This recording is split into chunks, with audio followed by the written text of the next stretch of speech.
আর মুসলমান ভাইয়েরা, এই বাংলার জমিনে ইসকন এই উগ্র সংগঠন, জঙ্গি সংগঠন বাংলার জমিনের সাম্প্রদায়িক সম্প্রীতিকে বিনষ্ট করার জন্য, দাঙ্গা লাগানোর জন্য গভীর চক্রান্ত করছে। কথা বলেন ঠিক কিনা? আমরা স্পষ্ট ভাষায় বলে দিতে চাই, ইসকনের সদস্যদেরকে, হিন্দু সম্প্রদায়ের ভাইদেরকে আমরা স্পষ্টভাবে বলে দিতে চাই, তোমরা যদি ইসকনের এই উগ্র সংগঠনের চক্রান্তের শিকার হয়ে মুসলমানদের বিরুদ্ধে যদি চক্রান্ত শুরু করে দাও আর সাম্প্রদায়িক দাঙ্গা লাগানোর জন্য তোমরা যদি বিন্দু পরিমাণ চেষ্টা করো, তাহলে বাংলার জমিনে ধর্মযুদ্ধের সম্ভাবনা আছে। কথা বলেন ঠিক কিনা?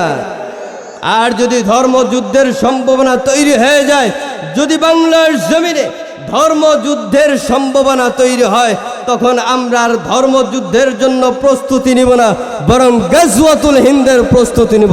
আল্লাহর নবী বলেছেন, এ দুনিয়ার জমিনে কাফের মুশরিকদের বিরুদ্ধে মুসলমানদের একটা যুদ্ধ হবে, মুশরিকদের বিরুদ্ধে মুসলমানদের একটা যুদ্ধ হবে। এই যুদ্ধের ময়দানে মুসলমানদের মধ্যে গ্রুপ হবে তিনটা। কয়টা হবে? মুসলমানদের তিনটা দল হবে। আল্লাহর নবী বলেন, এক দল মুনাফিকের ভূমিকা পালন করবে, তারা জিহাদের ময়দান থেকে পালিয়ে যাবে। আরেকটা দল থাকবে যারা জিহাদের ময়দানে শহীদ হবে। এমনকি কিতাবের মধ্যে আসছে এত অধিক পরিমাণ মানুষ শহীদ হয়ে যাবে, এত অধিক পরিমাণে রক্ত ঝরবে, রক্তের এই জমিনের উপরে ঘোড়ার পাওগুলা হাঁটু পর্যন্ত গেড়ে যাবে। এই এক শ্রেণীর মুসলমান শহীদ হয়ে যাবে, আরেক শ্রেণীর মুসলমান তারা বিজয় হবে। যেই মুসলমানরা বিজয় হবে, এরা মিছিল করতে করতে, আনন্দ মিছিল করতে করতে আল্লাহর নবী, আল্লাহর পয়গম্বর হযরত ঈসার সাথে শামিল হবে। বলেন না সুবহানাল্লাহ। আল্লাহর নবী আবু হুরায়রাকে বলেন, আবু হুরায়রা মনে রাখবি, যদি গাজওয়াতুল হিন্দের সূচনা হয়ে যায়, তাহলে ঘরে বসে থেকো না, ঘর বাড়ি ধন সম্পদ যা আছে সব কিছু বিক্রি করে দিয়ে হলেও গাজওয়াতুল হিন্দে শরীক হয়ে বলেন সুবহানাল্লাহ। আবু হুরায়রা বলেন, আল্লাহর নবীর ভবিষ্যৎবাণী যদি আমার জীবদ্দশায় বাস্তবায়িত হয়, আমার জীবদ্দশায় যদি গাজওয়াতুল হিন্দের সূচনা হয়ে যায়, তাহলে আল্লাহর জাতির কসম করে বলি, আমার সব বিলীন করে দিয়ে আল্লাহর রাস্তায় যুদ্ধে শামিল হব। পৃথিবী তার সবচেয়ে কঠিন মুহূর্ত এখন পার করছে, সংকটময় মুহূর্ত এখন পৃথিবী অতিবাহিত করছে। পৃথিবী থেকে শান্তি দূর হয়ে গেছে, শান্তির পরিবর্তে অশান্তি, জুলুম, নির্যাতন পৃথিবীর রন্ধে রন্ধে প্রতিষ্ঠিত হয়েছে। ইনসাফের পরিবর্তে জুলুম প্রতিষ্ঠিত হচ্ছে, শান্তির পরিবর্তে অশান্তি প্রতিষ্ঠিত হচ্ছে। পাশাপাশি চুরি, ডাকাতি, খুন খারাপি, জেনা, ব্যভিচার, ইফটিজিং সমাজের মধ্যে ক্রমেই বৃদ্ধি পাচ্ছে। কথা বলেন ঠিক কিনা? এই সমাজ থেকে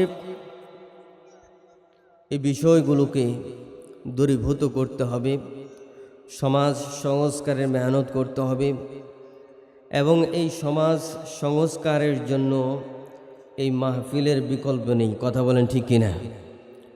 এই মাহফিল বিভিন্ন শিক্ষা প্রতিষ্ঠান, মাদারিস কওমিয়া, মাসাজিদের ওলামায়ে হযরতদের জুমার আলোচনা, সেখান থেকে আমাদের মস্তিষ্কের পরিবর্তন, চেতনার পরিবর্তন আনতে হবে।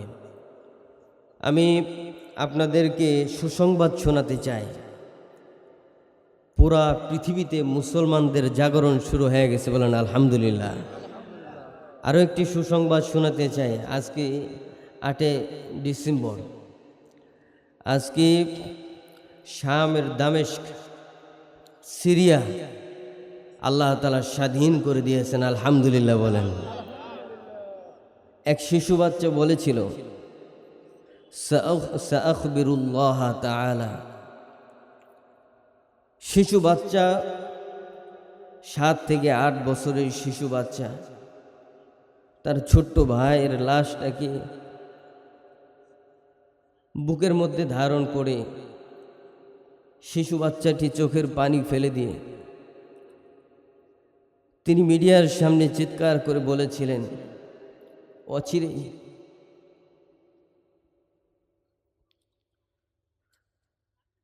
আমার জীবন হয়তোবা শেষ হয়ে যাবে,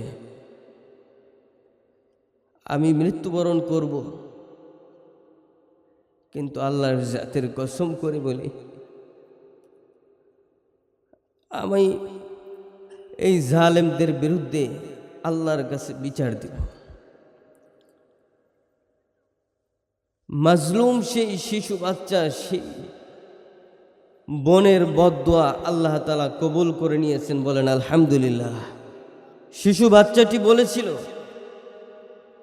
অচিরেই জালেমদের সমস্ত জুলুমের কথা আমি আল্লাহর কাছে বলে দিব।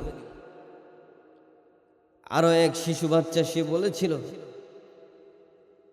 অচিরেই সিরিয়া স্বাধীন হবে, আজাদ হবে। দামেস্ক, যেই দামেস্কের সাদা গম্বুজের উপরে হযরতে ঈসা ইবনে মারিয়াম আলাইহিস সালাতু ওয়াস সালাম অবতরণ করবেন, এই পৃথিবীটাকে জালেমদের হাত থেকে যিনি রক্ষা করবেন, দামেস্কের এই মসজিদে 2 রাকাত শুকরিয়া আদায়ের নামাজ পড়ব, বলেন আলহামদুলিল্লাহ। জানি না ওই শিশু বাচ্চাটা জীবিত আছে কিনা, বড় দেখতে ইচ্ছে করে যে আজকে দামেস্ক সিরিয়া আজাদ হয়েছে। শিশু বাচ্চার সেই চোখ ভিজানো চোখের পানি দিয়ে হৃদয় সিক্ত করা কথা যেটা বলেছিল, এই দামেস্কের মসজিদে 2 রাকাত নামাজ পড়ব, বড় ইচ্ছে করে এই শিশু বাচ্চাটি দামেস্কের মসজিদে 2 রাকাত নামাজ পড়বে, এটা দেখব। আমার মুসলমান ভাইরা, বর্তমান পৃথিবীতে, সারা পৃথিবীতে মুসলমানদের জাগরণ তৈরি হয়ে গেছে। বর্তমান পৃথিবীতে কোনো মুসলমানকে এখন আর ঘরে বসে থাকার কোনো সুযোগ নাই। মুসলমান, আপনাদেরকে আল্লাহর জাতের কসম করে একটি কথা বলতে চাই, সূর্য উদিত হওয়া যেমন সত্য, সূর্য অস্তমিত হয় এটা তার চাইতেও বেশি সত্য। কথা বলেন ঠিক কিনা? দিবসের আলো যেমন সত্য, রাতের অন্ধকার তার চাইতেও বেশি সত্য। এই পৃথিবীতে জালেমদের উত্থান যেমন সত্য, জালেমদের পতনও তার চাইতে বেশি সত্য। কথা বলেন ঠিক কিনা? তন্ত্র মন্ত্র গণতন্ত্রের উত্থান যেমন সত্য, তাম পৃথিবীতে একদিন কোরআনী শাসন ব্যবস্থা কায়েম হবে এটা তার চাইতেও বেশি সত্য। কথা বলেন ঠিক কিনা?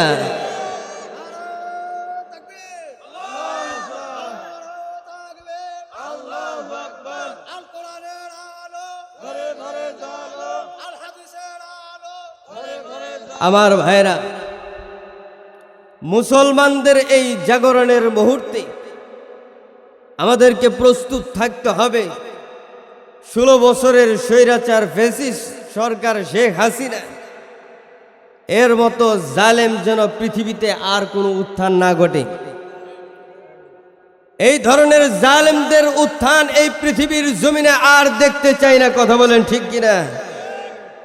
এই পৃথিবীতে নমরুদের উত্থান হয়েছিল, পতন হয়েছে। কারুনের উত্থান হয়েছিল, পতন হয়েছে। ফেরাউনের উত্থান হয়েছিল, পতন হয়েছে। আবু জাহেলের উত্থান হয়েছিল, পতন হয়েছে। বাংলার জমিনে শেখ হাসিনা জালেমের উত্থান হয়েছে, পতন হয়ে গেছে। কথা বলেন ঠিক কিনা? জালেমদের পতনে আল্লাহ তাআলার অনেক বড় শক্তি কাজে লাগানো লাগে না। আল্লাহ তাআলা অনেক বড় শক্তির মাধ্যমে এই জালেমদের পতন ঘটান না। জালেমদের পতন আল্লাহ তাআলা মশার মতো, ওই আবাবিল এর মতো ছোট পাখির মাধ্যমে আল্লাহ তাআলা জালেমদের পতন ঘটাতে পারেন। বলেন সুবহানাল্লাহ। সুতরাং মনে রাখতে হবে, জু জ্বালাতা হ্যায় কিসি কো ও ভি জ্বলতা হ্যায় জরুর, शम्आ भी जल जाते हैं परवाना जल जाने के बाद, शम्आ भी जल जाते हैं परवाना जल जाने के बाद। बोलें सुभान अल्लाह। আমার মুসলমান ভাইরা, পাহাড়ের গিরিপথে বাবা এবং সন্তান মিলে বণিকদের উপর জুলুম করে, নারীদের উপর জুলুম করে, ধর্ষণ পরিচালনা করে, জনসাধারণের সব টাকা মেরে দিয়ে এই জালেমরা সাধারণ মানুষের উপর জুলুম করে। আমার মুসলমান ভাইরা, এই তথ্য বাদশার কাছে চলে গেল। বাদশাহ সৈনিকদের মাধ্যমে এই জালেম পিতা এবং তার সন্তানকে বন্দী করে নিয়ে আসলেন এবং এত শাস্তি তাদেরকে দিলেন। এবার সন্তান বাবাকে বলে, বাবা কি এমন অন্যায় করেছি যার কারণে বাদশাহ আমাদেরকে এত জুলুম করে, আমাদের উপর শাস্তি প্রয়োগ করে? তখনকার সময়ে বাবা তার সন্তানকে নসিহত করে বলে, বাবা জু জ্বালাতা है किसी को वो भी जलता है जरूर, शम्आ भी जल जाते हैं परवाना जल जाने के बाद। अल्लाह আকবার। বাবা বলেছিলেন, সন্তান কেন তোমাকে শাস্তি দেওয়া হয় জানো? শাস্তি দেওয়ার কারণ তুমি জানো না? পাহাড়ের গিরিপথে জনসাধারণের উপর আমি আর তুমি বাপ বেটা মিলে জুলুম যে করেছিলাম, তুমি কি জানো না? জুত জ্বালাতা হয়, যে কোনো জিনিস অন্যকে জ্বালায় তাকেও একদিন জ্বালানো হয়, এটা কি তুমি জানো না? প্রতিটা জালেম যারা মাজলুমের উপর জুলুম করেছিল, আল্লাহ তাআলার বিধান হচ্ছে এই মাজলুমের বদদোয়া এবং মা বাবার দোয়া আল্লাহর কাছে পৌঁছতে কোনো পর্দা থাকে না। সুবহানাল্লাহ বলেন।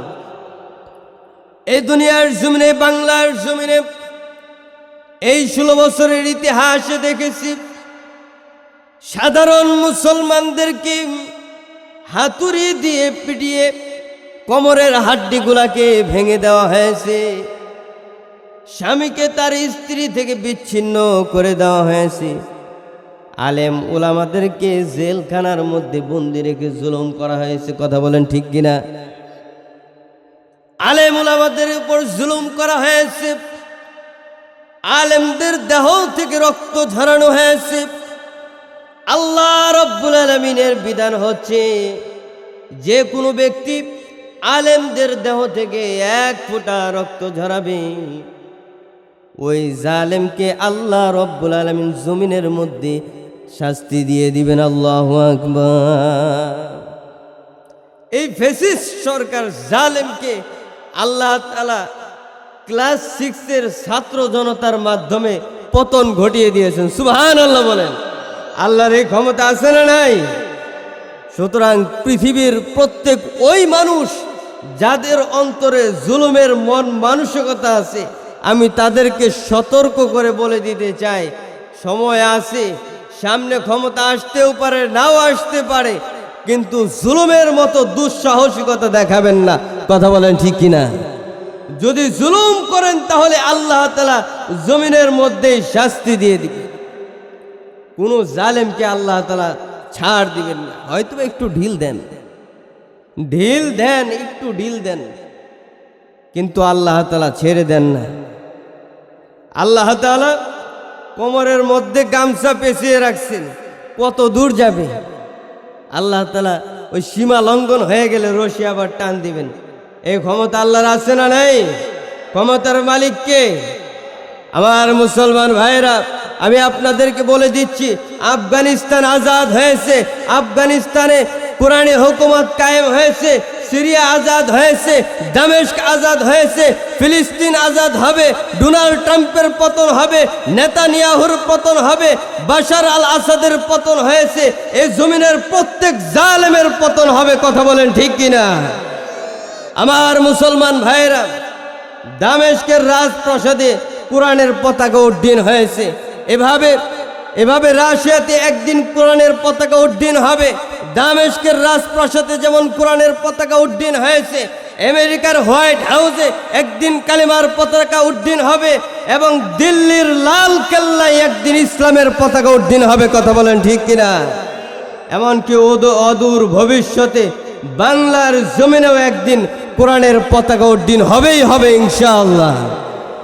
এই কোরআনি হুকুমত প্রতিষ্ঠা করতে গিয়ে আমাদেরকে প্রস্তুত থাকা দরকার আছে না নাই?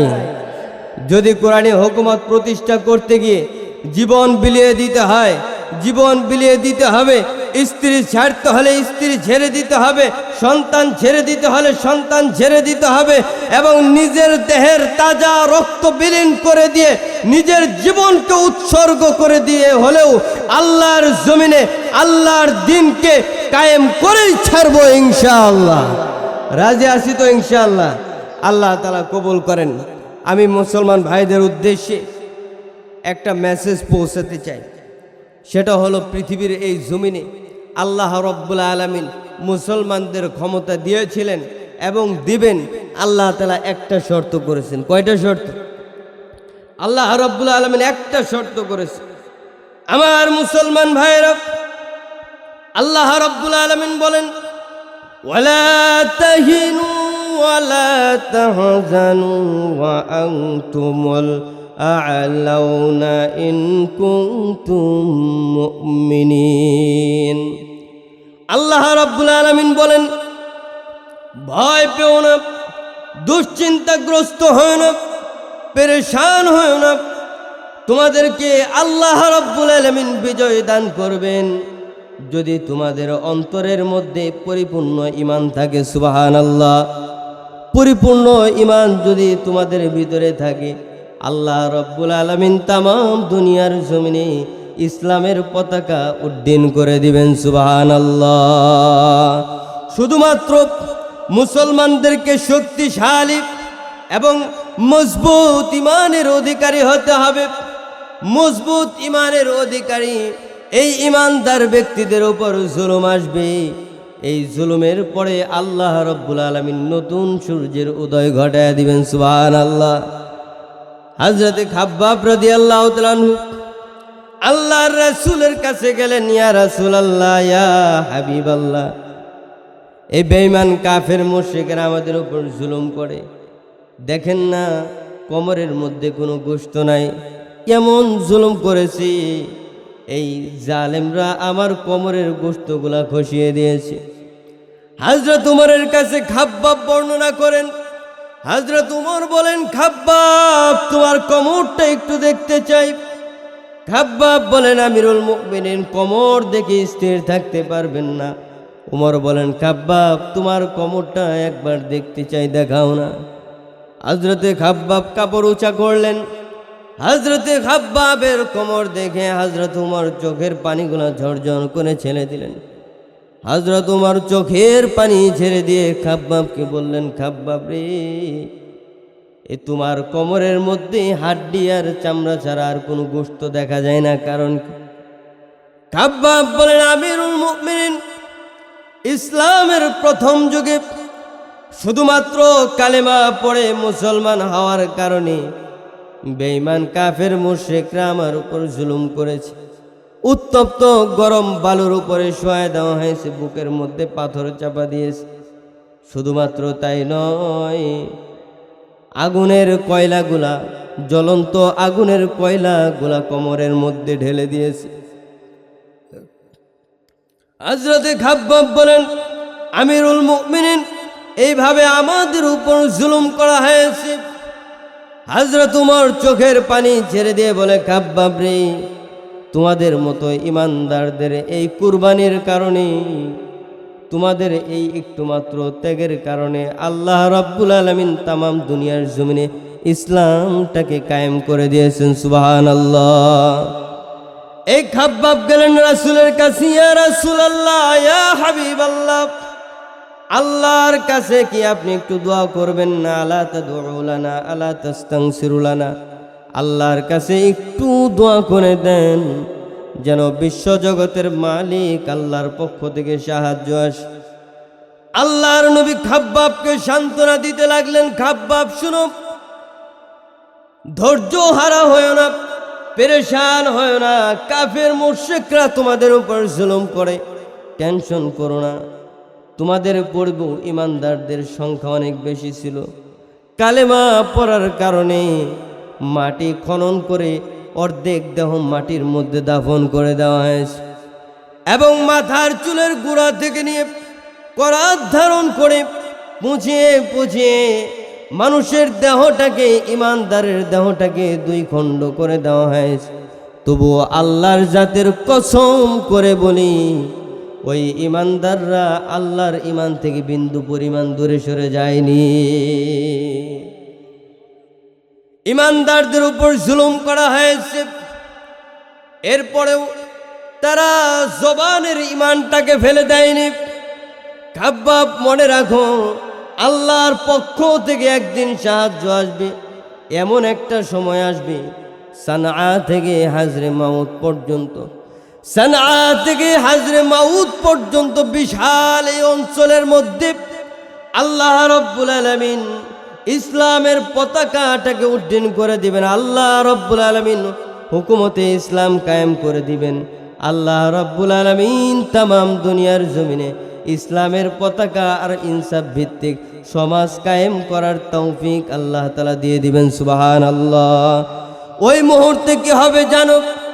আল্লাহ রাব্বুল আলামিন যখন তামাম দুনিয়ার জমিনে ইনসাফ কায়েম করে দিবেন, সানআ থেকে হাজরে মাউত পর্যন্ত একজন রমণী, রূপসী, সুন্দরী, অলংকারের সাজে সুসজ্জিত হয়ে সানআ থেকে হাজরে মাউত পর্যন্ত ভ্রমণ করবে।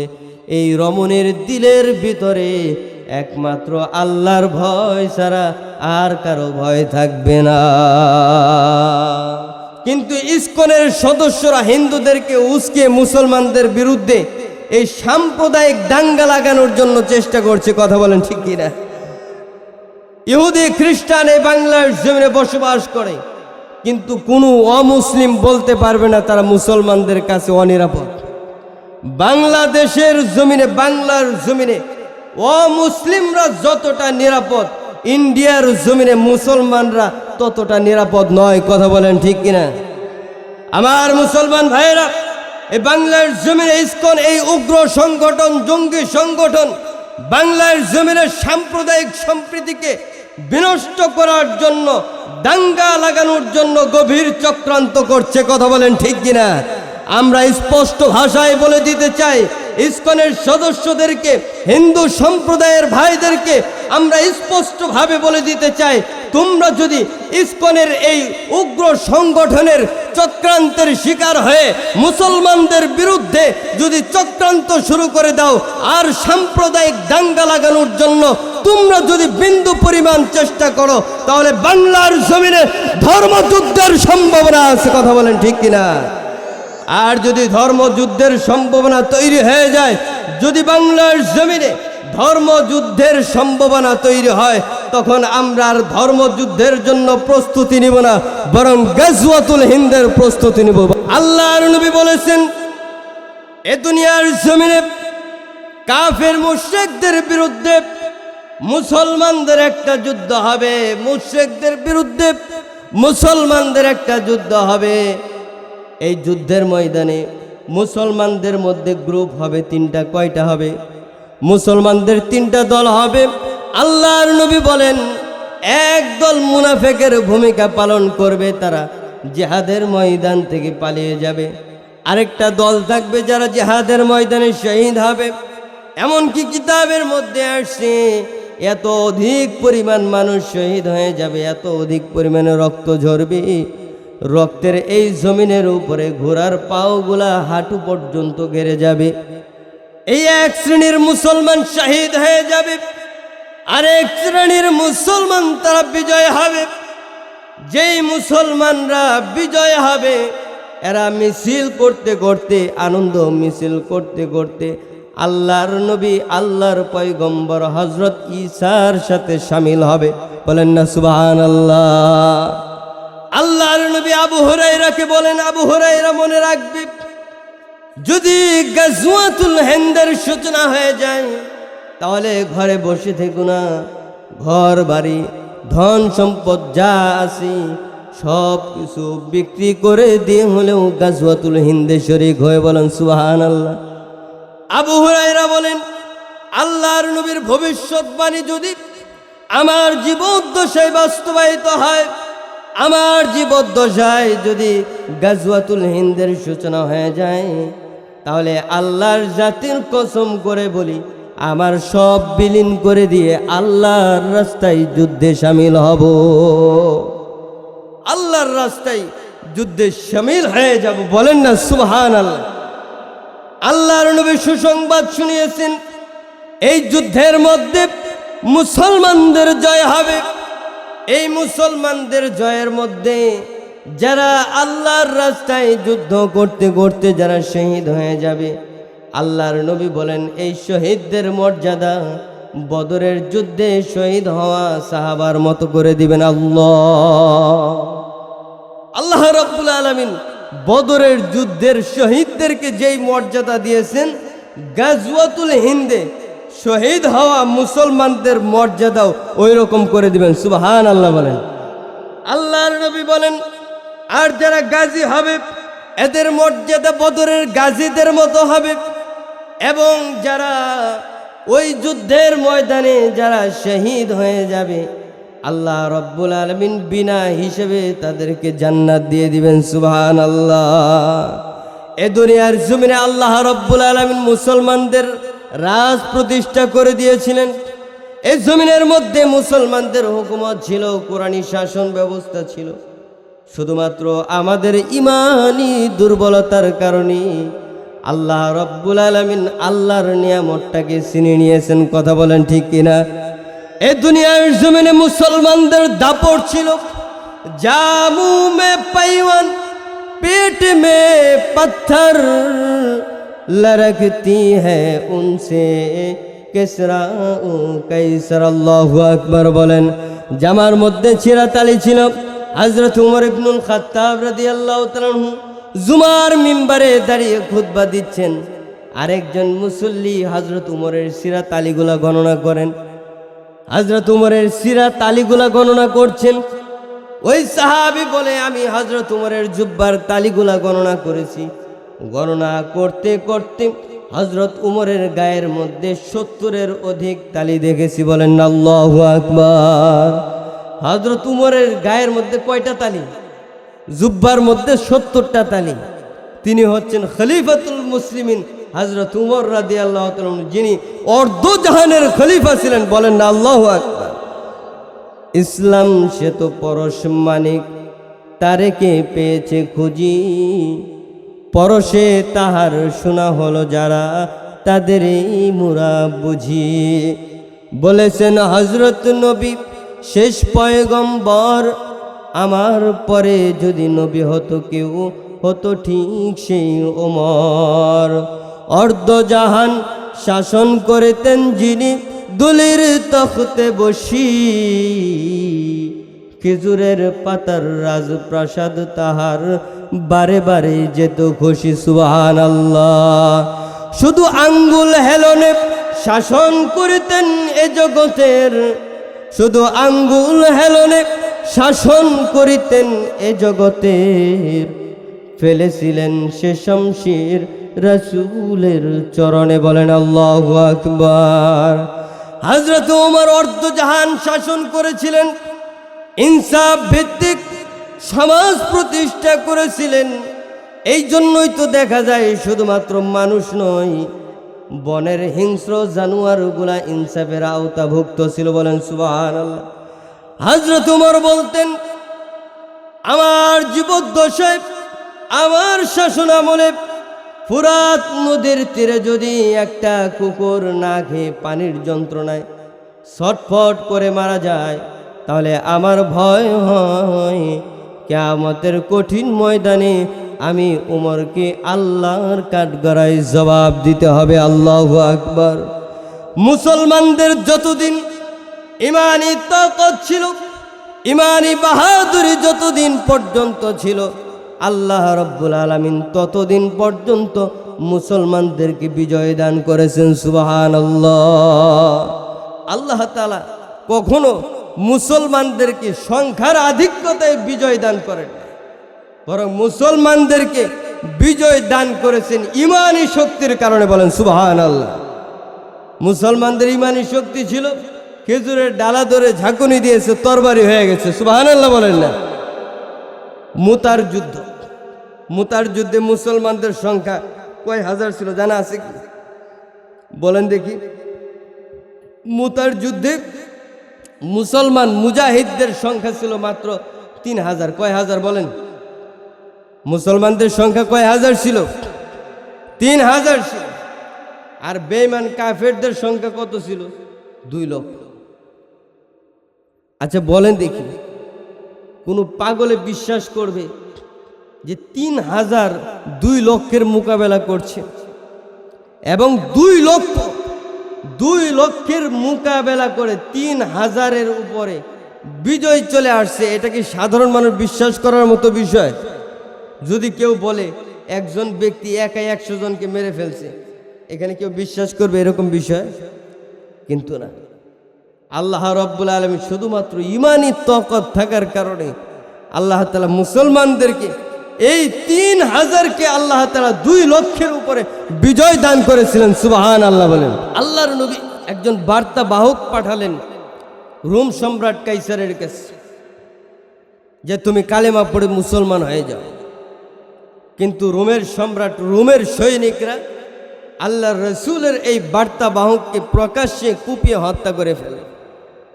রাসূলের কাছে সংবাদ পৌঁছে গেল। আল্লাহর রাসূল বললেন, দূত হত্যা করা, রাষ্ট্রীয় দূত হত্যা করা, এটা যুদ্ধ করার, যুদ্ধের ঘোষণার শামিল।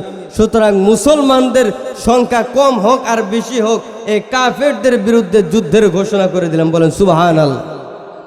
মুসলমানদের সংখ্যা 3000। রাসূল প্রস্তুত করলেন 3000 মুসলমান মুজাহিদদেরকে এবং বলে দিলেন, আল্লাহর রাসূল বলে দিলেন, এই যুদ্ধের মধ্যে সেনাপতি প্রথমে হবে যায়েদ ইবনে হারেস, 2 নম্বর জাফর বিন আবু তালেব, 3 নম্বর আব্দুল্লাহ ইবনে রাওয়াহা। এই 3 জনের ব্যাপারে রাসূল বলে দিলেন, প্রথম জন শহীদ হলে দ্বিতীয় জন সেনা প্রধান হবে, দ্বিতীয় জন শহীদ হলে তৃতীয় জন সেনা প্রধান হবে, তৃতীয় জন যদি শহীদ হয়ে যায় তাহলে মুসলমানদের এই ইখতিয়ার আছে, তারা যাকে খুশি তাকে সেনা প্রধান নিযুক্ত করে নেবে। এবং আল্লাহর নবী বলে দিলেন, তোমরা 3 জন যখন তোমাদের এই বিশাল বাহিনী নিয়ে কাফেরদের মোকাবেলা করার জন্য যাবে, সর্বপ্রথম তাদেরকে কালেমার দাওয়াত দিবে। যদি তারা মুসলমান না হয় তাদেরকে বলবে কর আদায় করতে হবে। তারা যদি কর আদায় না করে তাদের বিরুদ্ধে আল্লাহর উপর ভরসা করে যুদ্ধের ময়দানে শরীক হয়ে যাবে। সুবহানাল্লাহ বলেন। আল্লাহর রাসূল 3 জনকে সেনাপতির দায়িত্ব দিলেন। আর এই 3 জন সেনাপতি তারা মনে মনে স্থির করে নিলেন আর চিন্তা ভাবনা করলেন, আল্লাহর রাসূল যেহেতু বলে দিয়েছেন এই 3 জনের একজন শহীদ হলে দ্বিতীয় জন সেনাপ্রধান হবে, যেহেতু আল্লাহর রাসূল শহীদের শব্দটা উচ্চারণ করেছেন, এই 3 জন মনে প্রাণে বিশ্বাস করে নিলেন, মনে হয় আল্লাহ যদি চায় জিহাদের ময়দানে শহীদ হয়ে যাব। আল্লাহু আকবার। এই 3 জনের মনোভাবনা স্থির হয়ে গেল যে আমরা আল্লাহর রাস্তায় শহীদ হব, এর কোনো বিকল্প দেখতেছি না, কারণ পবিত্র জবান দিয়ে রাসূল উচ্চারণ করেছে। এই জন্য যায়েদ ইবনে হারেস রাসূলের কাছে গেলেন, ইয়া রাসূলুল্লাহ, ইয়া হাবিবাল্লাহ, দোয়া করে দেন যেন আল্লাহর উপর ভরসা করে জিহাদের ময়দানে যুদ্ধ করতে পারি এবং আল্লাহর জন্য আল্লাহর রাস্তায় নিজের জীবনটাকে উৎসর্গ করে দিতে পারি, বলেন সুবহানাল্লাহ। জাফর বিন আবু তালেব তিনি সবেমাত্র বিয়ে করেছেন, আল্লাহর রাসূল তাকে সেনাপতি বানিয়েছেন। দ্বিতীয় নম্বরে জাফর বিন আবু তালেব তিনি চিন্তা করলেন, আজকে শুধুমাত্র বিয়ে করেছি, আজকের রজনীটা আমার জন্য ফুল সজ্জার রজনী। প্রথম রজনীতে আমার স্ত্রীর সাথে সাক্ষাৎ করব। সুন্দরতম রমণী বিয়ে করেছি, ফুল সজ্জার রজনী, আমার স্ত্রীর হক আমি আদায় করব। জাফর বিন আবু তালেব স্ত্রীর কাছে চলে গেলেন। আমার স্ত্রী ঘরে প্রবেশ করলেন না, দরওয়াজার সামনে দাঁড়িয়ে জাফর বিন আবু তালেব স্ত্রীকে সালাম দিয়ে বলেন, আসসালামু আলাইকুম। জাফর বিন আবু তালেব স্ত্রীকে বললেন, প্রিয়তমা স্ত্রী আমার, তোমার কাছে শুধুমাত্র বিদায় নেওয়ার জন্য আসছি। আজকে তুমি আমাকে জনমের মতো বিদায় দিয়ে দাও। সুন্দরী স্ত্রী, তোমাকে বিয়ে করেছি, আরবের ধনী পরিবারের মেয়ে তুমি, তোমাকে বিয়ে করে আনছি, তোমার হক আদায় করতে পারি নাই, জনমের মতো বিদায় দিয়ে দাও এবং তুমি আমাকে আল্লাহর হস্তে ক্ষমা করে দাও। জাফর বিন আবু তালেব আল্লাহর কাছে দোয়া করতে লাগলেন, রব্বুল আলামিন আমার জাফরকে আপনি গাজী বানাইয়া আমার কলিজার সম্পদটাকে আমার কাছে ফিরাইয়া দিন, সুবহানাল্লাহ। এইবার জাফর বিন আবু তালেব স্ত্রীকে বললেন, আমার স্ত্রী তুমি শুনে নাও, উল্টা দোয়া করো না, আল্লাহর কাছে উল্টা দোয়া কবুল হবে না।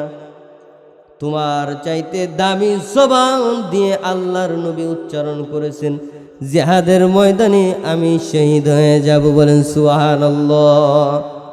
সুতরাং নিশ্চিত আমি আল্লাহর রাস্তায় শহীদ হব, বিদায় দিয়ে দাও যেন কিয়ামতের ময়দানে আল্লাহর দরবারে একজন শহীদ হয়ে দাঁড়াতে পারি, বলেন সুবহানাল্লাহ।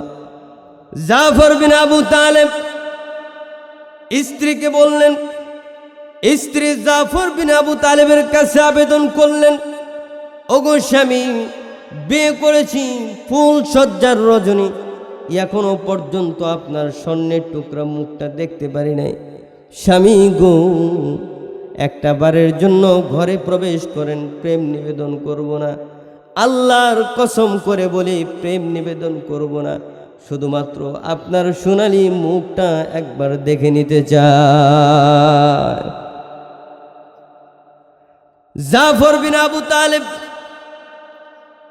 তার স্ত্রীকে বললেন, প্রিয়তমা স্ত্রী আমার শোনো, আমি যদি এখন ঘরের মধ্যে প্রবেশ করি, অন্তরের মধ্যে ভালোবাসা জাগ্রত হবে, তোমার ভালোবাসা ওই জিহাদের ময়দানে আমার জন্য প্রতিবন্ধক হয়ে যাবে, আল্লাহর রাস্তায় যুদ্ধ আমি ভালো করে করতে পারবো না।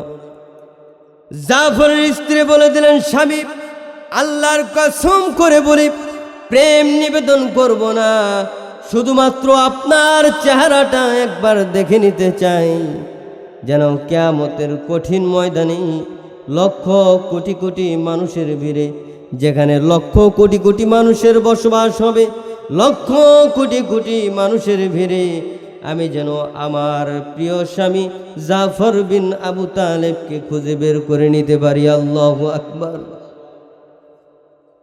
এইবার জাফর বিন আবু তালেব বললেন, স্ত্রী তোমার মনস্কামনা যদি এটা হয়, তোমার দিলের চাহিদা যদি এটা হয়, কিয়ামতের কঠিন ময়দানে যদি তুমি আমাকে খুঁজে বের করতে চাও, আর যদি না চিনো, আল্লাহর কসম করে বলি বিশ্বজগতের মালিক আল্লাহ তোমার সাথে আমার মিলন ঘটায় দিবেন, সুবহানাল্লাহ। জাফর বিন আবু তালেব বিদায় নিয়ে চলে গেলেন। আব্দুল্লাহ ইবনে রাওয়াহা স্ত্রীর কাছে গেলেন, বাচ্চাদেরকে বুকের মধ্যে জড়াইয়া, কলিজার টুকরা সন্তানগুলোকে বুকের মধ্যে জড়া বলে, বাজান রে, জনমের মতো বিদায় দিয়ে দে, আর কোনো দিন এই বাবাকে বাবা বলে একটা ডাক তোরা দিতে পারবি না। সন্তানগুলা কাঁদে, বাবা বাবা বলে সন্তানগুলা কাঁদে। বাবা তুমি আমাদেরকে ছেড়ে এভাবে চলে যেও না বাবা। সন্তানগুলা হাই হুতাশ করে কান্না করে, স্ত্রী কান্না করে। যা আব্দুল্লাহ ইবনে রাওয়াহা, আব্দুল্লাহ ইবনে রাওয়াহা জনমের মতো বিদায় নিয়ে স্ত্রীদের কাছ থেকে চলে যাচ্ছেন। সন্তানগুলা হাউ মাউ করে কান্না করে, কারণ সন্তানদের দিলের ভিতরে গেঁথে গেছে আজকের পর থেকে আর কোনোদিন আমার বাবাকে বাবা বলে ডাক দিতে পারবো না। জাফর বিন আবু তালেব, আব্দুল্লাহ ইবনে রাওয়াহা, যায়েদ ইবনে হারিসকে, এই তিন সেনাপতিকে আল্লাহর নবী হাত ধরে ধরে জিহাদের ময়দানে এগিয়ে দিলেন এবং জনমের মতো শেষ বিদায়টা আল্লাহর নবী তাদেরকে দিয়ে দিলেন। যায়েদ ইবনে হারিসা, জাফর বিন আবু তালেব, আব্দুল্লাহ ইবনে রাওয়াহা রওনা হয়ে গেলেন। জিহাদের ময়দানে যুদ্ধের সূচনা হয়ে গেল। আল্লাহর রাস্তায় যায়েদ ইবনে হারিসা জীবনের শেষ নিঃশ্বাস পর্যন্ত আল্লাহর রাস্তায় যুদ্ধ করতে করতে আল্লাহর রাস্তায় শহীদ হয়ে গেলেন। সুবহানাল্লাহ। আমার মুসলমান ভাইরা, যায়েদ ইবনে হারিসা শহীদ হয়ে গেলেন। ইসলামের পতাকাটা জমিনের মধ্যে পড়ে যাবে এমন সময় জাফর বিন আবু তালেব ইসলামের পতাকাটাকে ধারণ করলেন। বলেন আল্লাহু আকবার। যুদ্ধের ময়দানে জাফর বিন আবু তালেব যুদ্ধ করছেন, পতাকাটাকে উড্ডীন করে রেখে দিয়েছেন। বেঈমান কাফের মুশরিকেরা জাফর বিন আবু তালেবের ডান হাতের মধ্যে কোপ দিয়ে ডান হাতটাকে কেটে ফেললেন। জাফর বিন আবু তালেব পতাকা বাম হাতে ধারণ করলেন। বেঈমান কাফের মুশরিকেরা বাম হাতটাকেও কেটে ফেলল। এবার জাফর বিন আবু তালেব ইসলামের পতাকা জমিনে পড়তে দেন নাই, বরং জাফর বিন আবু তালেব ইসলামের পতাকাটাকে কামড় দিয়ে ধরে রেখেছেন। জাফর বিন আবু তালেব ইসলামের পতাকাটাকে উড্ডীন করে রাখলেন। সাহাবায়ে কেরাম মনে মনে ভাবলেন, এই বুঝি ইসলামের পতাকাটা জমিনের মধ্যে পড়ে যাচ্ছে, আর মনে হয় ইসলামের পতাকা উড্ডীন করার মতো কেউ নাই। তারা দ্রুত জাফর বিন আবু তালেবের কাছে গেলেন। জাফর বিন আবু তালেব সঙ্গী সাথীদেরকে বলে দিলেন, আমার সাথীরা, তোমরা রাসূলের কাছে শুধুমাত্র আমার একটা সালাম পৌঁছে দিও, আর বলে দিও, ইয়া রাসূলুল্লাহ, ইয়া হাবিবাল্লাহ, জীবনের শেষ নিঃশ্বাস পর্যন্ত ইসলামের পতাকাটাকে উড্ডীন করে ধরে রেখেছি। সুবহানাল্লাহ। জাফর বিন আবু তালেব রাসূলের কাছে সালাম পাঠালেন। ওহীর মাধ্যমে রাসূল জানতে পারলেন জিহাদের ময়দানে জাফর শহীদ হয়ে গেছে। সাহাবাদেরকে আল্লাহর নবী বলতে লাগলেন, আমি চোখ বন্ধ করে দেখতে পাচ্ছি আকাশের ওই আল্লাহ রব্বুল আলামিনের তৈরি জান্নাতের মধ্যে জাফর বিন আবু তালেব পাখি হয়ে উড়ে বেড়ায়। আমি জাফর বিন আবু তালেবকে জান্নাতে পাখির সাথে উড়তে দেখছি। এরপরে ইসলামের পতাকাটাকে ধারণ করলেন আব্দুল্লাহ ইবনে রাওয়াহা। কে যেন সংবাদ দিয়ে বলে, আব্দুল্লাহ, তুমি এখানে চুপ করে বসে আছো, জাফর শহীদ হয়ে গেছে, ইসলামের পতাকা জমিনে পড়ে গেছে। আব্দুল্লাহ ইবনে রাওয়াহা তিনি 3 দিন যাবত না খেয়ে আছেন। চাচাতো ভাই এক টুকরা গোশত নিয়ে আব্দুল্লাহ ইবনে রাওয়াহার কাছে গেলেন। চাচা যান, আমার চাচাতো ভাই 3 দিন যাবত না খেয়ে আছেন, এক টুকরা গোশত আর এক টুকরা রুটি চাপিয়ে নেন, জিহাদের ময়দানে একটু শক্তির প্রয়োজন আছে। আব্দুল্লাহ ইবনে রাওয়াহা সামান্য পরিমাণে গোশত কামড় দিলেন। আর আব্দুল্লাহ ইবনে রাওয়াহা আল্লাহর জাতের কসম করে বললেন, আল্লাহর জাতের কসম করে বলি আমার নাকি ওই জান্নাতের সুঘ্রাণ পাচ্ছি। সুবহানাল্লাহ। আব্দুল্লাহ ইবনে রাওয়াহা বলেন, এক টুকরা গোশত চাবিয়ে খাবো, এই ধৈর্য আর আমার সময় নাই। এখন যদি আমি বিলম্ব করি শহীদ হতে বিলম্ব হয়ে যাবে। জাফর শহীদ হয়ে আল্লাহর রাস্তায় শহীদ হয়ে জান্নাতে পৌঁছে গেছে, আমি যদি বিলম্ব করি জান্নাতে পৌঁছতে দেরি হবে।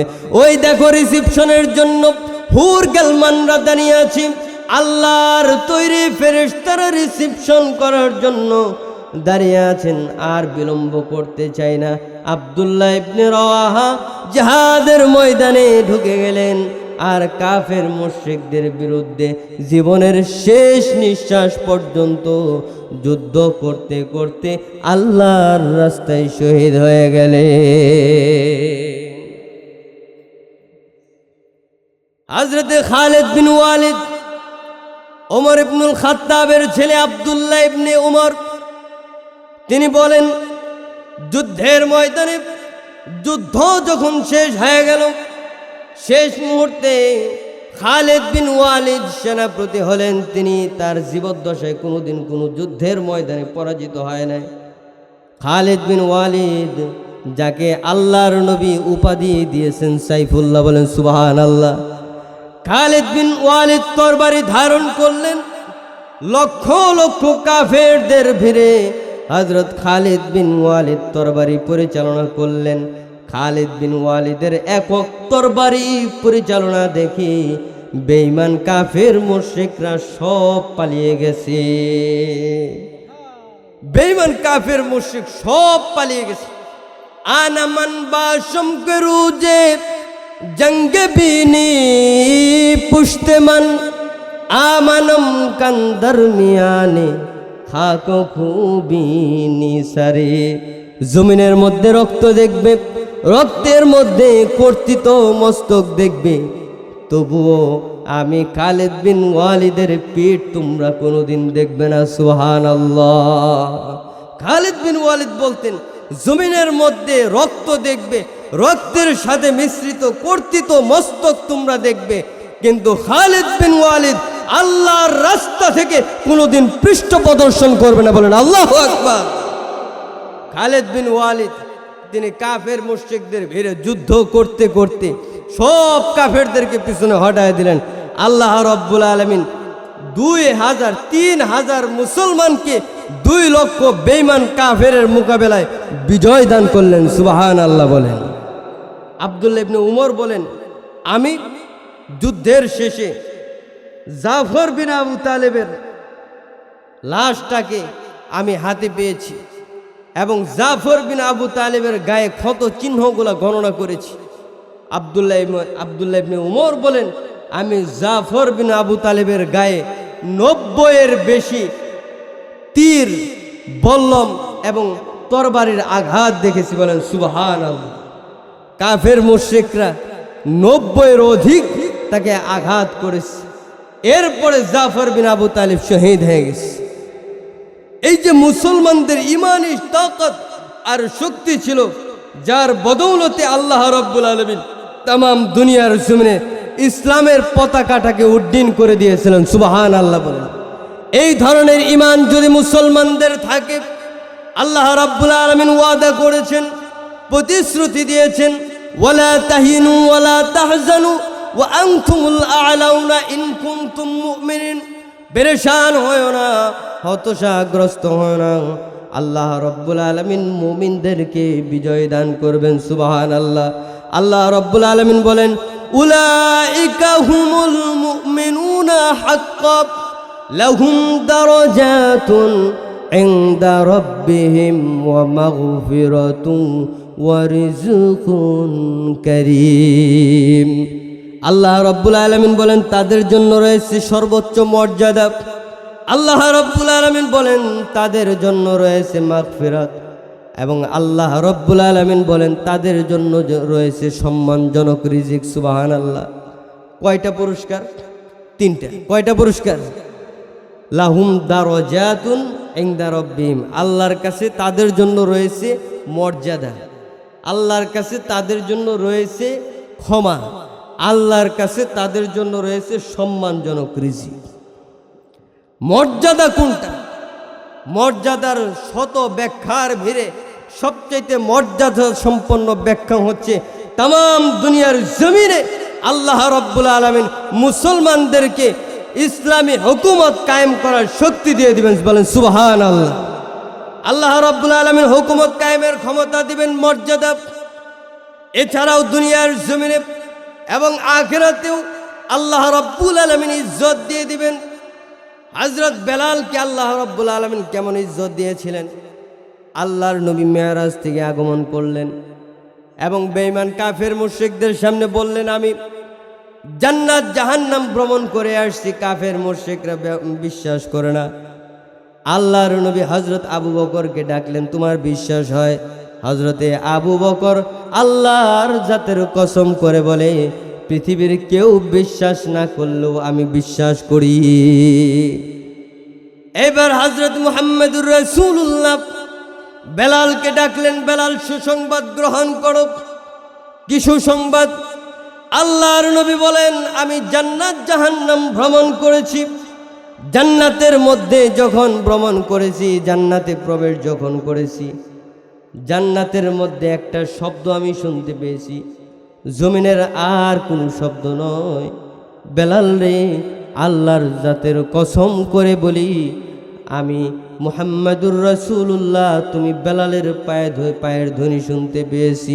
সুবহানাল্লাহ।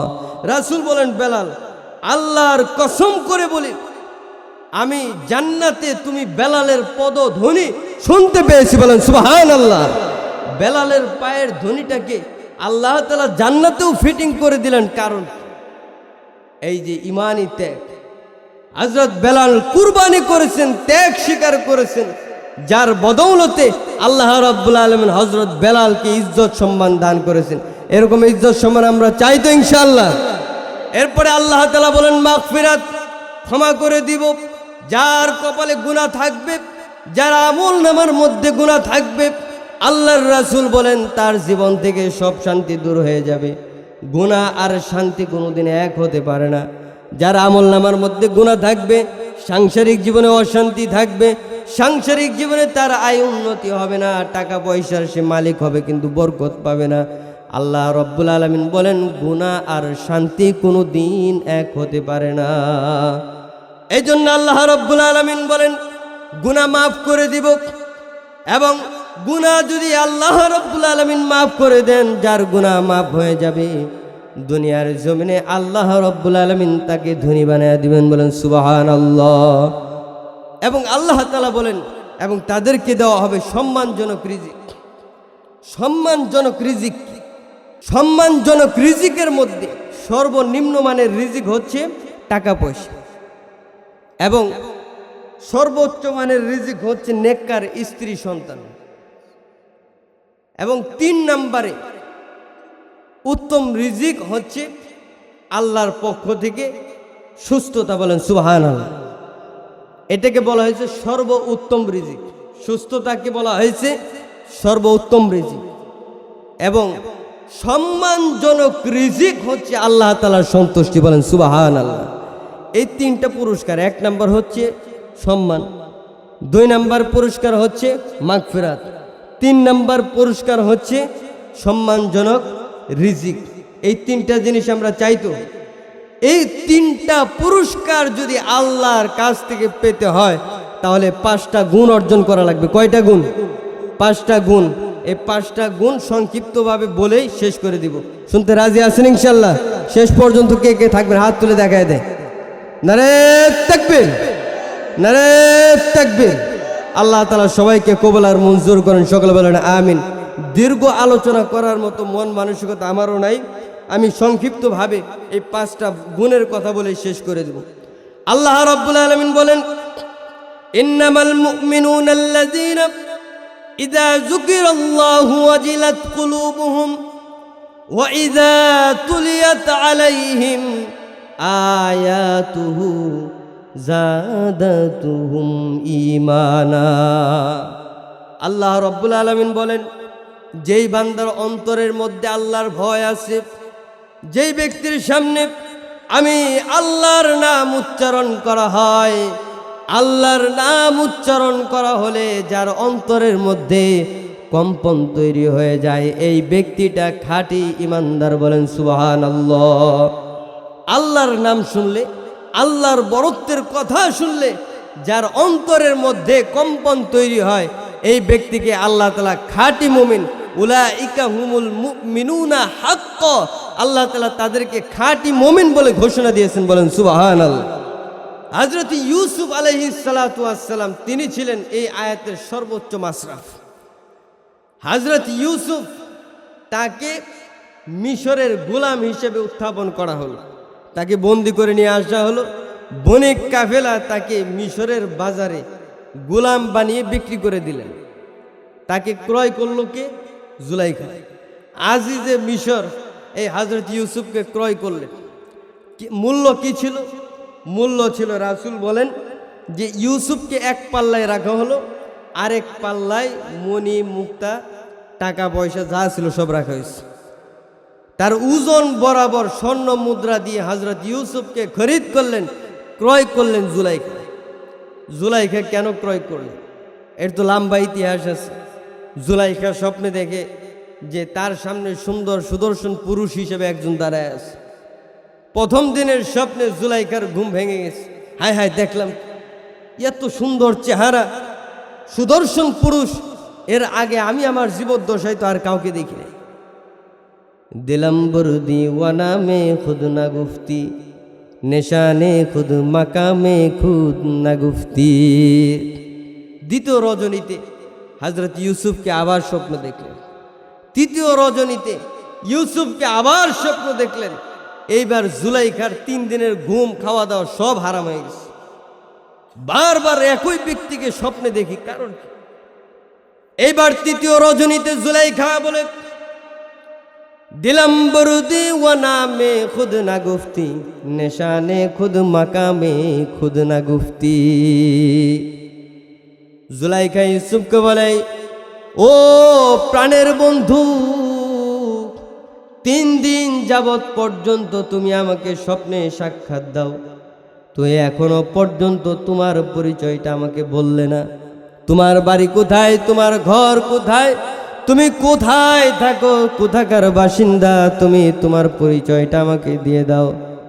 হযরত ইউসুফ বলেন, আগার কাহি তুরা আখের চেনামাস, আগার কাহি তুরা আখের চেনামাস, আজিজ মিসরম তামামাস। সুবহানাল্লাহ। আজিজে মিসর হযরত ইউসুফ জুলাইখাকে বলে দিলেন, বান্ধবী, তুমি যদি আমার সন্ধান পেতে চাও তাহলে আমাকে তুমি মিশরে খুঁজে নিও, আমি হলাম আজিজে মিসর। সুবহানাল্লাহ। জুলাইখাকে স্বপ্নে পরিচয় দিচ্ছে। যেই সময় জুলাইখাকে স্বপ্নে পরিচয় দিলেন, ওই সময় জুলাইখার সাথে ইউসুফের কোনো পরিচয় আছে? কোনো পরিচয় নাই। তো দীর্ঘদিন পরে জুলাইখা চিন্তা করলো যে আমার বন্ধুকে খুঁজে বের করতেই হবে। খাওয়া দাওয়া সব বাদ হয়ে গেছে, মন মানসিকতা একটু ভালো হয়েছে যেহেতু পরিচয় পাইছে। এবার বাবা জুলাইখাকে প্রস্তাব দিল, মেয়ে, প্রিয়তমা মেয়ে আমার, তোমার মন মানসিকতা মনে হয় কিছুটা প্রফুল্ল হয়েছে, যদি তুমি রাজি থাকো তাহলে তোমার একটা বিয়ের প্রস্তাব আসছে, অমুক দেশের রাজা, তার সাথে তোমার বিয়ে হবে। জুলাইখা বলেন, বাবাজান, আল্লাহর কসম করে বলি, যতদিন পর্যন্ত আমার স্বপ্নে দেখা বন্ধুর সাথে আমার সাক্ষাৎ না হবে, আর আমি যদি তাকে বিয়ে না করতে পারি, দুনিয়ার জমিনে আর কাউকে বিয়ে করব না। এইবার জুলাইখার বাবা ওই আজিজে মিসরের কাছে গেলেন আর বললেন, আজিজে মিসর, আমার সুন্দরতম রমণী মেয়ে একটা 18 বছরের যুবতী আপনার কাছে বিয়ে বসতে চায়। আপনি যদি রাজি থাকেন, জামাই সাজে সুসজ্জিত হয়ে আমার বাড়িতে যাবেন, আমার মেয়েটাকে বউ বানায়া আপনার হাতে তুলে দিব। এবার আজিজে মিসর বলে, আপনার মেয়েকে বিয়ে করার জন্য আমি যাব? আবার সেটা প্রস্তাব নিয়ে আসছেন আমার কাছে আপনার মেয়েকে বিয়ে করার জন্য, সেই এত দূরে 300 মাইল দূরে সফর করে আমি যাব, সম্ভব না।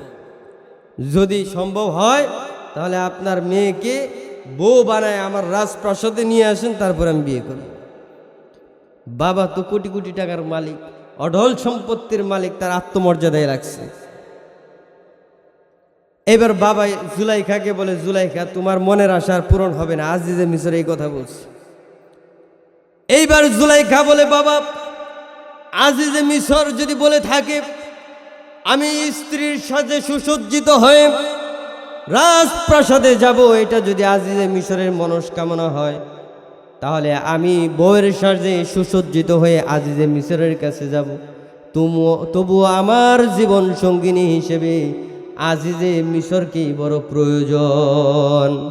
এবার বউর সাজে সুসজ্জিত হয়ে জুলাইখা গেছে সেই মিশর, আজিজে মিশরের কাছে গেছে, গায়ে ইউনিফর্ম পরা। জুলাইখা বলে গায়ের ইউনিফর্ম যেটা আছে রাজকীয় পোশাক তো বলে সে হচ্ছে আজিজে মিশর, মিশরের গভর্নর, তার গায়ের পোশাক তো বলে সে মিশরের গভর্নর।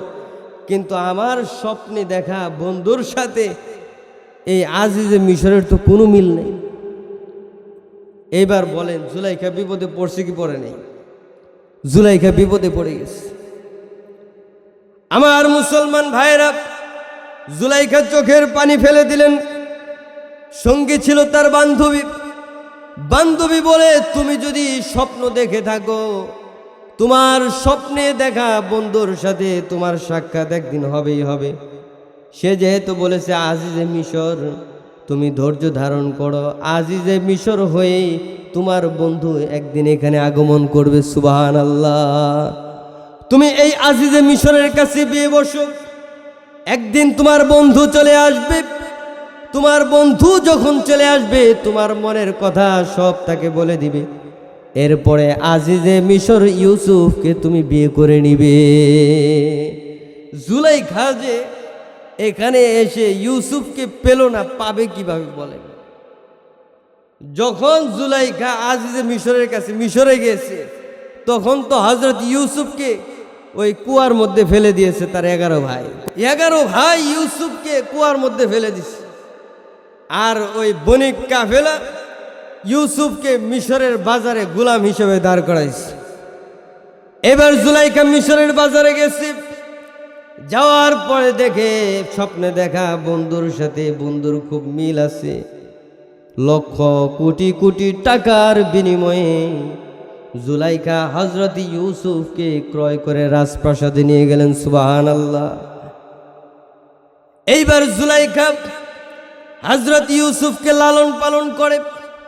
30 বছর যখন পার হয়ে গেল, হযরত ইউসুফ দেখতে চমৎকার হয়ে গেলেন। হযরত ইউসুফের মধ্যে পূর্ণাঙ্গ সৌন্দর্য চলে আসছে।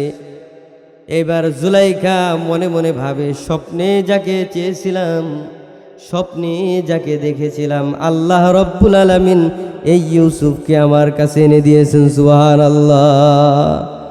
জুলাইখা ইউসুফের কাছে প্রস্তাব করে, প্রেম নিবেদন করে, কিন্তু ইউসুফ সাড়া দেয় না। আমার মুসলমান ভাইয়েরা, একদিন জুলাইখা ইউসুফকে ডাকলেন, নির্জন কক্ষের মধ্যে ইউসুফকে ডাকলেন, আর 7টা দরজার মধ্যে তালা লাগিয়ে দিলেন। জুলাইখা নির্জন কক্ষের মধ্যে নিয়ে ইউসুফকে বলে, ইউসুফ তোমার চুলগুলা কত সুন্দর, মুখের হাসিটা বড় চমৎকার, তোমার সোঠাম দেহের অধিকারী তুমি, তোমাকে দেখে বড় আমার ভালো লাগে। ইউসুফ যেহেতু আল্লাহর নবী ছিলেন, তিনি জুলাইখাকে বলতে লাগলেন, জুলাইখা তুমি আমার চুলের প্রশংসা করলে আমি যেই দিন মারা যাব, অন্ধকার মাটির নিচে আমার মাথা থেকে সর্বপ্রথম চুল খসে যাবে। চমৎকার হাসি দেখে তুমি আকৃষ্ট হলে দাঁতগুলা খসে যাবে। মুখের সৌন্দর্য, দেহের সৌন্দর্য একদিন বিলীন হয়ে যাবে। জুলাইখা তুমি এক আল্লাহকে ভয় করো। কিন্তু জুলাইখা তার ধৈর্য আর কুলাচ্ছে না। জুলাইখা দেহের কাপড়গুলা খুলে ফেললেন। এবার ইউসুফের মনের মধ্যে আকর্ষণ তৈরি হলো। কিন্তু ইউসুফ যেহেতু নবী, আল্লাহ তাআলা ইউসুফকে হেফাজত করবেন। ইউসুফ আল্লাহর কাছে সাহায্য চাইলেন, আল্লাহ নির্জন কক্ষে সুন্দরী রমণী আমাকে প্রেম নিবেদন করেছে, আপনি যদি আমাকে সাহায্য না করেন এই নির্জন প্রান্তরে নির্জন কক্ষে গুনাহ থেকে আমি বাঁচতে পারবো না। তাফসীরের কিতাবের মধ্যে আসছে আল্লাহ তাআলা ইউসুফকে হেফাজত করলেন কিভাবে। হযরত ইউসুফকে আল্লাহ রাব্বুল আলামিন দুই পদ্ধতিতে হেফাজত করেছেন। হযরত ইউসুফ দেয়ালের দিকে তাকালেন, দেখেন ওই দেয়ালের মধ্যে হযরত ইউসুফের পিতা ইয়াকুব আলাইহিস সালাতু ওয়াস সালামের ছবি দেখা যায়, এবং হযরত ইয়াকুব আলাইহিস সালাতু ওয়াস সালাম মুখের মধ্যে আঙ্গুল কামড় দিয়ে ধরে রাখছেন, আর বলেন বেটা নির্জন কক্ষে তুমি এই গুনার মধ্যে লিপ্ত হও না। হযরত ইউসুফের অন্তরের মধ্যে তবু ওই আকর্ষণ রয়ে গেছে। কিছুক্ষণ পরে আল্লাহ রব্বুল আলামিন দ্বিতীয় পন্থা অবলম্বন করলেন। আল্লাহ রব্বুল আলামিন গায়বী ভাবে শব্দ করে দিলেন, ইউসুফ রে তুমি পৃথিবীর কাউকে ভয় না করলেও একমাত্র তোমার মালিক যিনি ওই আল্লাহকে ভয় করো। সুবহানাল্লাহ, আল্লাহকে ভয় করো। মনে রাখবে ইউসুফ নির্জন মরু প্রান্তরে, যেখানে কেউ কাউকে দেখে না, নির্জন ও গহীন বনে রাতের অন্ধকারে নিস্তব্ধ গভীর রজনীতে একটা পিপিলিকা, তার পায়ের শব্দটাও কেউ শুনে না। ওই পিপিলিকার দিলের শব্দটা যিনি শুনেন তিনি কে? আল্লাহ রাব্বুল আলামিন পিপিলিকার দিলের শব্দটাও শুনেন। ইউসুফ তুমি নির্জন কক্ষে গুনাহ করবে, তোমাকে কেউ না দেখলেও যিনি দেখবেন চিল্লায়া বলেন তিনি কে? হযরত ইউসুফ যখন আল্লাহর নাম শুনতে পেলেন, হযরত ইউসুফের অন্তরের মধ্যে কম্পন তৈরি হয়ে গেল, আর হযরত ইউসুফ মারাত্মক ধরনের গুনাহ থেকে বেঁচে গেল। সুবহানাল্লাহ। ইজা যুকিরাল্লাহু ওয়াজিলাত কুলুবুহুম, ইমানদারের সামনে আল্লাহর বরত্বের কথা বললে ইমানদারের অন্তরের মধ্যে কম্পন তৈরি হয়ে যায়। ওয়া ইজা তুলিয়াত আলাইহিম আয়াতুহু জাদাতহুম ঈমানা, এবং কোরআনের তেলাওয়াত যখন করা হয় তখন একজন ইমানদারের ঈমান বাড়তে থাকে। বলেন সুবহানাল্লাহ। আল্লাহর নবী মুহাম্মদুর রাসূলুল্লাহ বলেন, মান ক্বারাআল কুরআনা ওয়াস্তাজহারাহু ফাআহাল্লা হালালাহু ওয়া হাররামা হারামাহু আদখালাহু বিহিল জান্নাহ। যে ব্যক্তি কোরআনটাকে সিনার মধ্যে ধারণ করবে, কোরআনের হারামগুলাকে বর্জন করবে, হালালগুলা মেনে চলবে এবং আল্লাহর বিধান অনুযায়ী জীবন পরিচালনা করবে, আল্লাহ রব্বুল আলামিন বলেন কিয়ামতের কঠিন ময়দানে বিনা হিসেবে জান্নাতে চলে যাবে। ওয়াশাফাহু ফি আশরাতিন কুল্লুহুম কদ ওয়াজাবাত লাহুন নার। আল্লাহর নবী বলেন এই ব্যক্তি শুধুমাত্র বিনা হিসেবে জান্নাতে যাবে তাই নয়, এই ব্যক্তিটা কিয়ামতের কঠিন ময়দানে 10 জন ব্যক্তিকে, 10 জন জাহান্নামী ব্যক্তিকে সুপারিশ করে আল্লাহর তৈরি জান্নাতে ঢুকিয়ে দিবে। ওয়া আলা রাব্বিহিম ইয়াতাওয়াক্কালুন। 3 নম্বর গুণ হচ্ছে সুখে দুঃখে বিপদে মুসিবতে সর্ব অবস্থায় যারা আল্লাহর উপরে ভরসা করে, আল্লাহ বলেন তারাও হচ্ছে খাঁটি মুমিন। সুবহানাল্লাহ। পাখি দেখেছেন? পাখি সকালবেলা শেষ, পাখি সকালবেলা ঘর থেকে বের হয় ভরা পেটে নাকি খালি পেটে? চিল্লায় বলেন না। খালি পেটে ঘর থেকে বের হয়। বিকেলবেলা পাখিটা যে ঘরে প্রত্যাবর্তন করে, চিল্লায় বলেন ভরা পেটে নাকি খালি পেটে? পাখিটা ভরা পেটে ঘরে প্রত্যাবর্তন করে। এই পাখিটা খালি পেটে বের হলো, ভরা পেটে ঘরে প্রত্যাবর্তন করলো। এই পাখির পেট যিনি ভরা দিলেন তিনি কে? ওমা মিন দাব্বাতিন ফিল আরদি আলাল্লাহি রিজকুহা। পৃথিবীর জমিনে যত মাখলুকাত আছে সমস্ত মাখলুকাতের রিজিকের জিম্মাদার হচ্ছেন আল্লাহ। সমুদ্রের মধ্যে এমনও তিমি মাছ আছে, সমুদ্রের মধ্যে এমনও প্রাণী আছে, এমনও মাছ আছে পুরা চান্দাই কোনার বগুড়ার মধ্যে যত মানুষ আছে সমস্ত মানুষের একদিনের খাবার ওই তিমি মাছকে আল্লাহ রব্বুল আলামিন এক লুকমা খাওয়ায়। তিমি মাছের এক লুকমা খাবার বগুড়াবাসীর 2 দিনের খাবার। বলেন সুবহানাল্লাহ। ওমা মিন দাব্বাতিন ফিল আরদি ইল্লা আলাল্লাহি রিজকুহা, জমিনের প্রতিটা মানুষের রিজিকের জিম্মাদার চিল্লায় বলেন তিনি কে? প্রতিটা মানুষের রিজিকের জিম্মাদার হচ্ছেন আল্লাহ। হযরত উমর ইবনুল খাত্তাব বলেন, কোনো মানুষ যদি হারাম পন্থায় রিজিক উপার্জন না করে, কোনো মানুষ যদি সুদ না খায়, কোনো মানুষ যদি ঘুষ না খায়, কোনো মানুষ যদি একমাত্র আল্লাহর উপরে ভরসা করে চলে, তাহলে ওই পাখির মতো আল্লাহ তাআলা তাকে রিজিক দান করবেন। সুবহানাল্লাহ বলেন। 4 নম্বর গুণ হচ্ছে আল্লাযীনা ইউকিমুনাস সালাহ। 4 নম্বর গুণ হচ্ছে যারা 5 ওয়াক্ত নামাজ পড়ে, নামাজ কায়েম করে। আল্লাহ রব্বুল আলামিন তাদেরকে ঈমানদারের ঘোষণা দিয়েছেন। সুবহানাল্লাহ। ওয়া মিম্মা রাযাকনাহুম ইউনফিকুন। আল্লাহ রব্বুল আলামিন বলেন, পৃথিবীর মানুষ তোমরা শুনে নাও, তোমাদের প্রতিটা মানুষকে আল্লাহ তাআলা রিজিক দান করেছেন।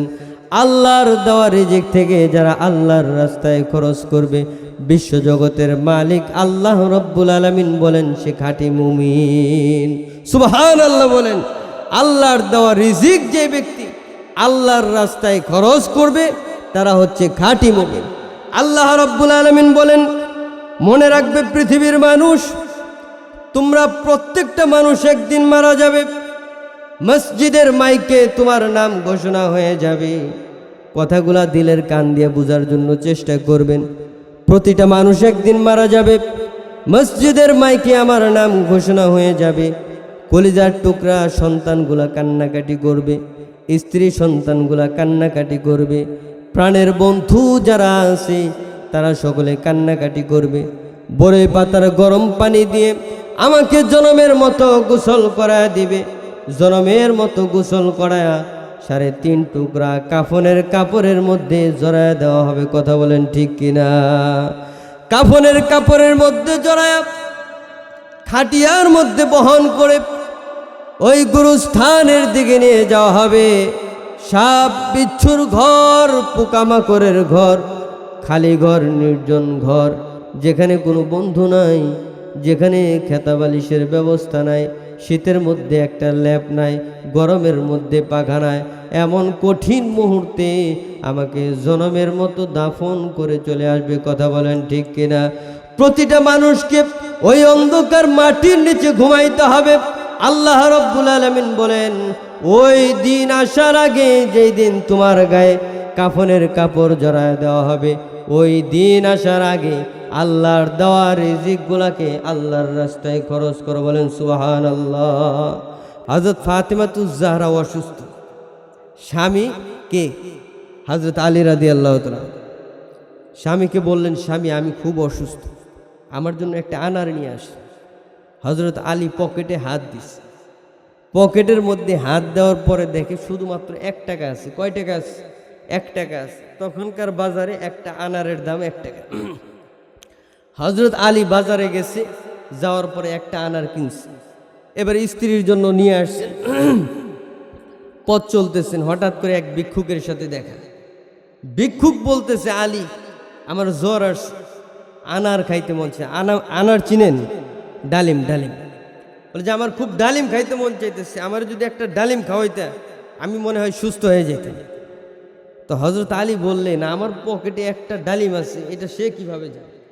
আমার পকেটে যে ডালিম আছে সে এটা কিভাবে জানে? তার মানে অবশ্যই এখানে কিছু আছে। তো হযরত আলী বলে, ঠিক আছে, আমার কাছে একটা আনার আছে, আমি তোমাকে দিয়ে দিলাম। আর মন খারাপ করে হযরত আলী ঘরে ঢুকছে। হযরত ফাতেমার সাথে সামনে দাঁড়াইছে। হযরত ফাতেমা এবার স্বামীর মুখ দেখে তিনি বুঝতে পারছে যে বাজার থেকে ডালিম আর কিনতে পারবে।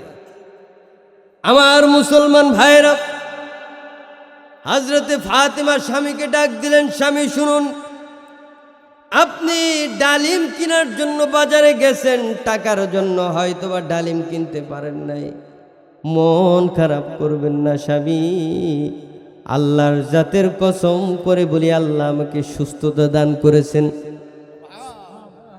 আল্লাহর জাতের কসম করে বলি আল্লাহ রাব্বুল আলামিন আমাকে সুস্থতা দান করেছেন। টেনশন করবেন না, আনতে পারেন নাই, টাকা নাই, বুঝতে পারছি, আল্লাহ সুস্থতার মালিক, সুবহানাল্লাহ। হযরত আলীকে বললেন, হযরত আলী আপনি টেনশন করবেন না, এখানেই থাকুন, আল্লাহর পক্ষ থেকে সাহায্য আসবে। কিছুক্ষণ অপেক্ষা করার পরে কে যেন দরওয়াজার মধ্যে খটখট শব্দ শুরু করে দিয়েছে। হযরত আলী দরওয়াজা খুললেন। দরওয়াজা খোলার পরে দেখেন দরওয়াজার সামনে হযরত সালমান ফার্সি দাঁড়িয়ে আছেন। হযরত সালমান ফার্সি দাঁড়িয়ে আছেন। কেন আসলে ভাই? বলে আল্লাহর রাসূল আমাকে তোমার কাছে পাঠিয়েছেন। আমার মাথায় যে টুকরি তুমি দেখতে পাচ্ছ, এখানে কিছু আনার আছে, আল্লাহর নবী তোমার জন্য পাঠিয়ে দিয়েছেন। আল্লাহর নবী তোমার জন্য আনার পাঠিয়েছেন। এবার হযরত আলী বললেন ঠিক আছে দাও।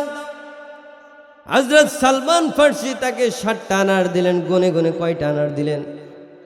হযরত আলী বলেন, সালমান, আল্লাহর কসম করে বলি এই আনারগুলা আমার না, মনে হয় রাসূল অন্য কারো কাছে পাঠিয়েছে, তুমি আমার কাছে ভুলে নিয়ে আসছো। এই আনারগুলা রাসূলের কাছে নিয়ে যাও, মনে হয় রাসূল অন্য কাউকে দিতে চেয়েছেন, তুমি ভুলে চলে আসছো। সালমান বলে না। সালমান ফার্সি এবার মনে মনে চিন্তা করছেন, আমি 3টা আনার পকেটের মধ্যে গোপন করে রাখছি, মনে হয় রাসূলের সাথে তার আগে থেকেই চুক্তি ছিল, রাসূল 2টা দিবে, রাসূল 10টা আনার তাকে দিবে। মনে হয় রাসূলের সাথে চুক্তি থাকার কারণে হযরত আলী বুঝে গেছে আমি 3টা আনার গোপন করেছি। সুবহানাল্লাহ।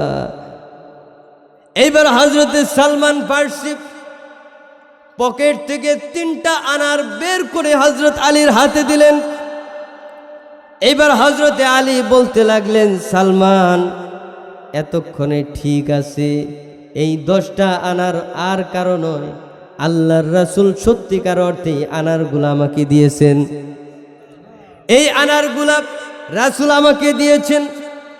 সুতরাং সালমান, তুমি ঘরে বসো, আনার খেয়ে তারপরে যাবে